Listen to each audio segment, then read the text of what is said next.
Peace and blessings. What's going on, everybody? Unlearn the World back here with Hip Hop for Change and Where Arts Lives, giving you more information on hip hop and all 5 elements.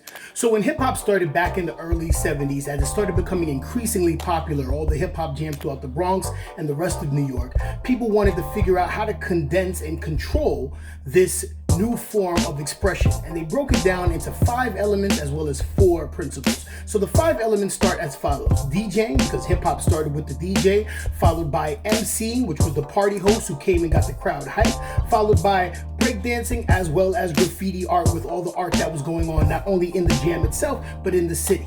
This is also followed up by the 4 principles, which kind of served like community agreements in the community, and they are peace, love, unity, and having fun. The last element of hip hop is knowledge, because it's knowledge that helps us to express ourselves with all the things that we know through the other 4 elements. So again, 5 elements, 4 principles. You want to know more, check out hiphopforchange.org or follow us on Instagram, hiphop4change.